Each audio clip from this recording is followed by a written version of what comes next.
Chapter number 6, Introduction to Algebra, worksheet number 1. The first question is, write the number which is 5 more than y. अब यहाँ पर हम देखते हैं लिखा है 5 more than y, यानी कि y से 5 अधिक। तो पहले आएगा y और y से 5 अधिक, तो ये हो गया y plus 5। इसी तरह से अगला क्वेश्चन है 3 less than y, अर्थात y से 3 कम, तो y और -3। पहले क्वेश्चन में था मोर देन का मतलब अधिक यानी प्लस करेंगे, और इसमें बी में है लेस का मतलब कम करना है, तो हम माइनस करेंगे। Option number C 2 times Z, यानी कि जेड का 2 गुना। तो गुना का मतलब गुणा यानी मल्टीप्लाई, 2 टाइम्स जेड यानी कि 2 मल्टीप्लाई जेड, तो मल्टीप्लाई करके आएगा 2z। नेक्स्ट है 1/3 ऑफ x, 1/3 का मतलब 1/3, 1/3 लिखेंगे हम, और ऑफ का मतलब multiply x, 1/3 multiplied by x, और हम इसको डायरेक्ट लिख सकते हैं 1/3x, या हम इसको x/3 भी लिख सकते हैं, तीनों ही सही है। Next part 4 more than the sum of a and b, इसका meaning the sum of a and b। पहले हम निकालेंगे the sum of a and b, a और b का सम करेंगे। हमने a और b का सम कर दिया, जो भी आए उससे 4 अधिक, 4 more than the sum of a and b। तो कुछ सम आएगा, तो इसको हमने ब्रैकेट में लिख लिया, और उसमें हम 4 ऐड करेंगे, ये इसका आंसर होगा। और इसको बिना ब्रैकेट के भी लिख सकते हैं। क्वेश्चन नंबर सेकंड,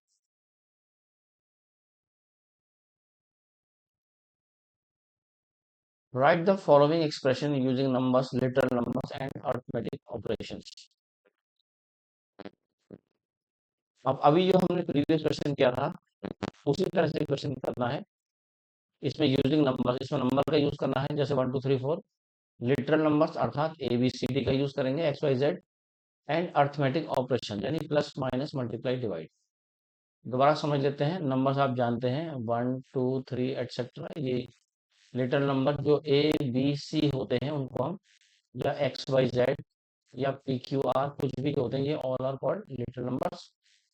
और अरिथमेटिक ऑपरेशन का मतलब प्लस माइनस मल्टीप्लाई और डिवाइड, ये सारे हमारे कहलाते हैं अरिथमेटिक ऑपरेशंस। तो first one is x is added to y, तो y में x ऐड करना है, आप इसे y प्लस x लिख सकते हैं, या आप इसको x प्लस y भी लिख सकते हैं, दोनों ही सही है। Second one is m increase by 2, m में 2 को ऐड किया जाता है, या m 2 अंक और आगे बढ़ाया जाता है, इंक्रीज, m में वृद्धि हो रही है, m को बढ़ाया जा रहा है, तो m इज इंक्रीज बाई 2, यानी कि m प्लस 2। इंक्रीज का मतलब बढ़ाना, बढ़ाना का मतलब प्लस करना, more. Sum of x y and z, ये बहुत आसान है, sum of x and y and z. इसी प्रकार से अगला देखते हैं 2 times p added to 3 times q। देखो क्वेश्चन में देखते हैं, ये लिखा है 2 टाइम्स p, यानी कि p मल्टीप्लाई बाई 2, जैसा पिछले क्वेश्चन में हमने किया था, और 3 टाइम्स q ये लिखा हुआ है, बीच में साइन है प्लस का, एडेड टू। तो अब इसे छोटे छोटे हिस्सों में करेंगे। पहला लिखा है 2 टाइम्स p, यानी कि 2p। फिर लिखा है क्वेश्चन में एडेड, तो प्लस कर दिया। फिर लिखा है 3 टाइम्स q, 3 टाइम्स q। तो कितना आसान हो गया, इसे हमने छोटे हिस्सों में डिवाइड करके सॉल्व कर लिया। 2 times p added to 3 times q। ऐसे ही सारे क्वेश्चन किए जा सकते हैं इस प्रकार के।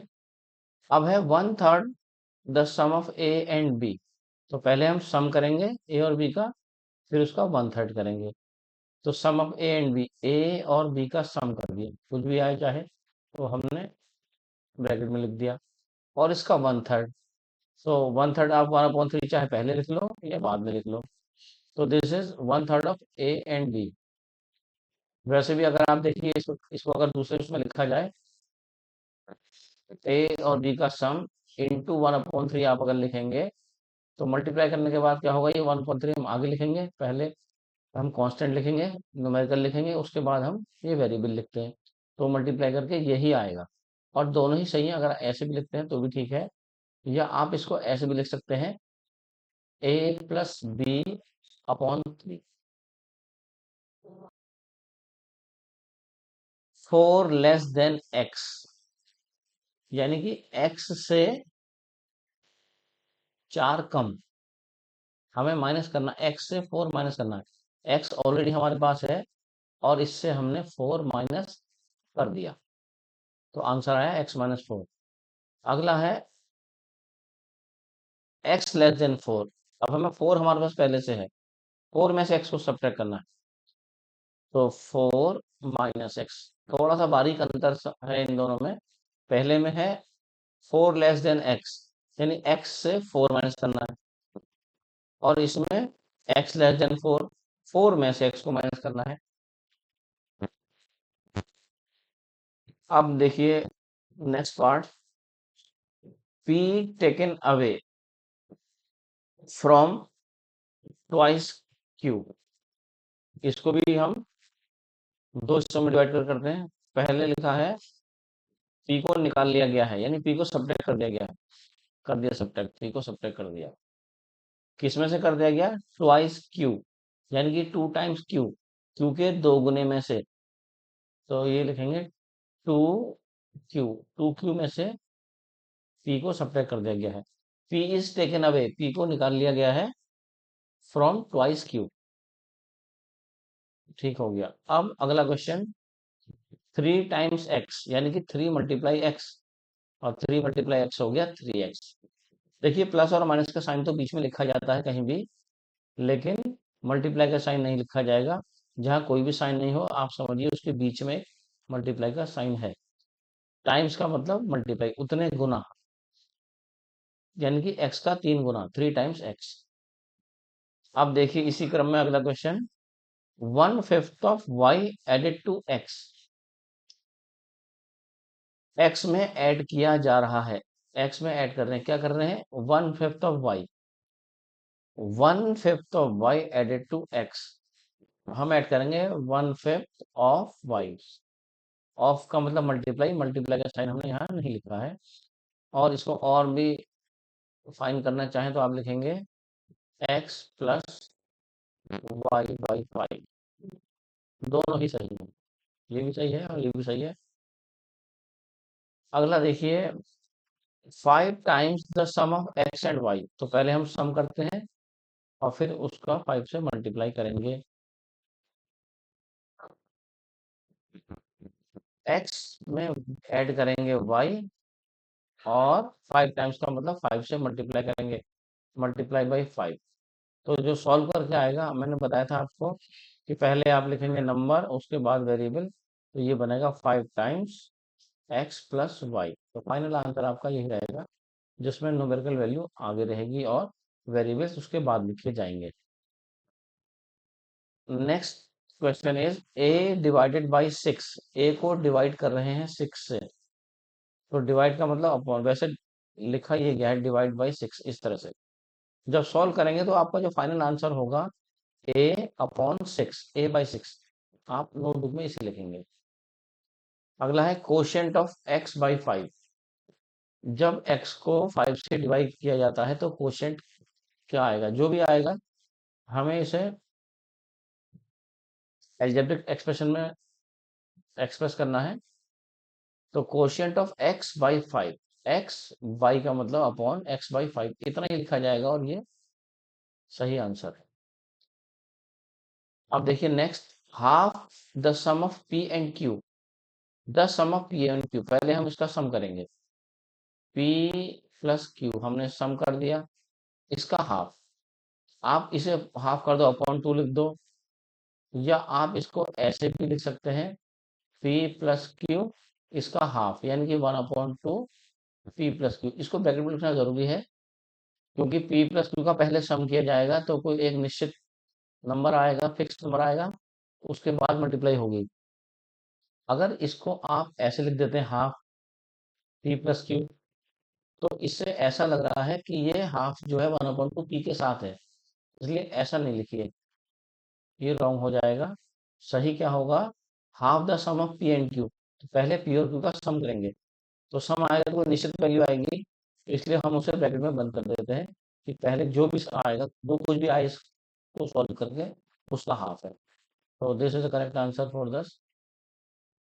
The given sum. Now question number 3, write the following expressions in words. So this question is just opposite the question number first and second. In the previous question, statement was given and we converted into algebraic expression, और यहाँ पर algebraic expression already दिया हुआ है and we will convert into words. x plus 5.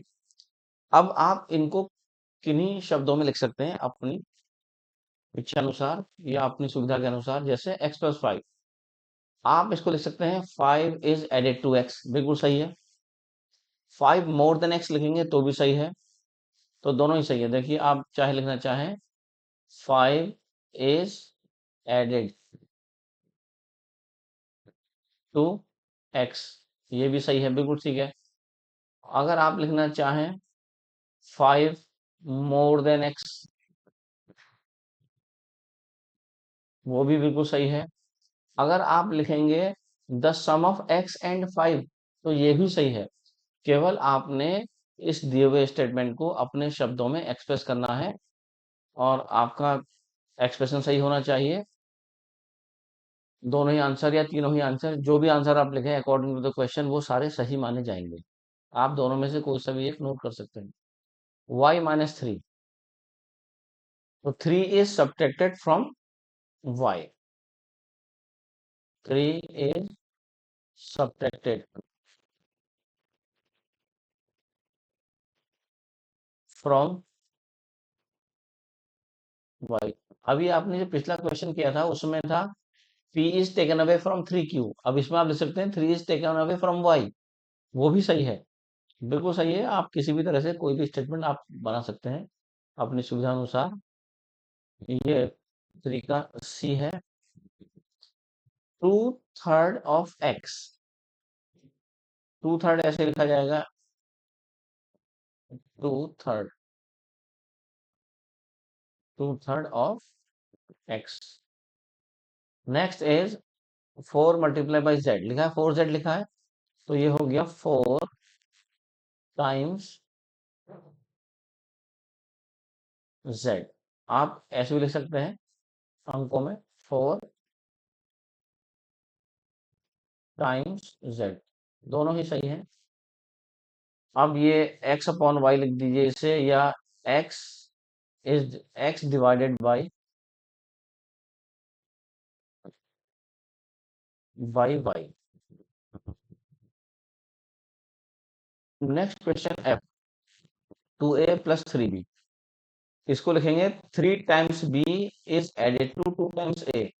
देखो 2a में 3b add हो रहा है, 3b ऐड हो रहा है, यानी 2a पहले है, उसमें क्या ऐड हो रहा है, इसमें 3b ऐड हो रहा है, यानी कि 3 times b is added to 2 times, 3 times b is added to 2 times a। अब बढ़ते हैं नेक्स्ट क्वेश्चन की तरफ, क्वेश्चन नंबर 4।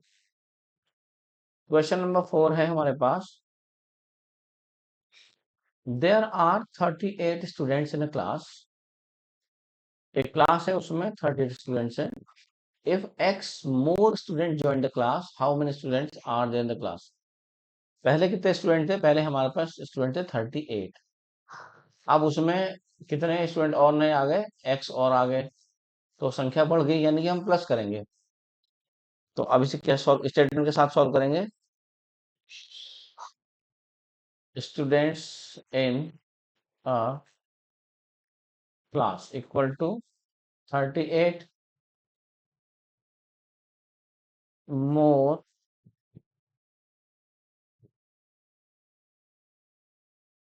students joined. कितने और आए? x और आ गए. तो how many students are there? यानी कि now total students, now total students now अब कितने हो गए? तो अब हम दोनों को ऐड कर देंगे. 38 में ऐड करेंगे x स्टूडेंट. अब हम देख रहे हैं 38 और x आपस में ऐड नहीं हो सकते क्योंकि एक नंबर कांस्टेंट है और एक वेरिएबल है. So we can write the total student now is 38 plus x, और यही हमारा आंसर हो जाएगा. अब नेक्स्ट क्वेश्चन की ओर बढ़ते हैं. Three sides of a triangle are x, y, and z centimeter. Question number 5. Three sides of a triangle are x centimeter, y centimeter, and z centimeter. Find the perimeter of the triangle. So perimeter of triangle. The perimeter of triangle is sum of all the sides. Sum of all sides. So the sides are x centimeter plus y centimeter plus z centimeter. अब x, y और z तीनों different variables हैं तो आपस में add नहीं हो सकते. So answer is x plus Y plus z centimetre. इसी क्रम में next question. The cost of one pen is 8 rupees 8. The cost of one pen is rupees 8. Find the cost of Y pens. So will write the statement. The cost of one pen equal to rupees 8. अब we will find the cost of 8 pens. तो हम देख रहे हैं एक pen का rate दिया हुआ है हमें और ज्यादा का निकालना है. तो ज्यादा का निकालना है तो मल्टीप्लाई करेंगे. तो 8 मल्टीप्लाइड बाई वाई. तो मल्टीप्लाई करके आ गया 8 बाई. आप जानते हैं कि मल्टीप्लाई के साइन को हम नहीं लिखते हैं. तो 8 the cost of 8 pens is rupees 8 by. ये आपका आंसर हो गया. अब बढ़ते हैं अगले क्वेश्चन की ओर. Question number 7.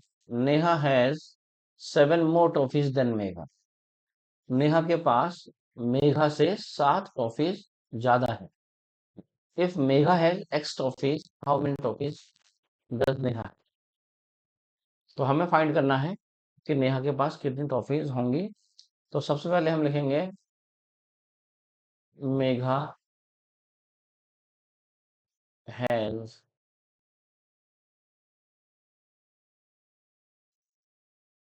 कितनी टॉफीज है उसके पास? x टॉफीज है. And Neha has more toffees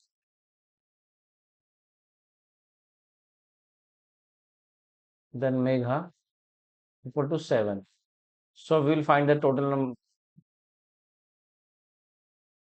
So toffees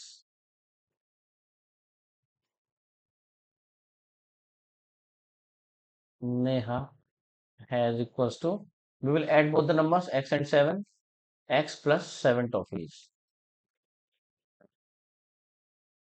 So अभी आप देख रहे हैं ये वेरिएबल है, ये कांस्टेंट है, ये ऐड नहीं हो सकते. So answer would be x plus 7 toffees only.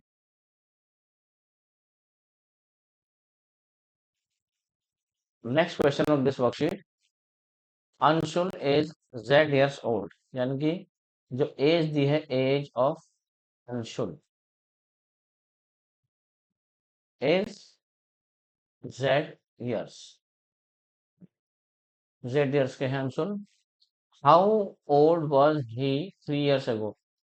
और 3 साल पहले अंशुल की उम्र क्या होगी? तो 3 साल पहले का मतलब प्रीवियस यानी माइनस करना है हमें, कम होगी.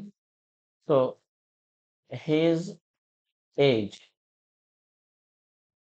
3 years ago. तो 3 years ago his age would be Z minus 3 years. Answer.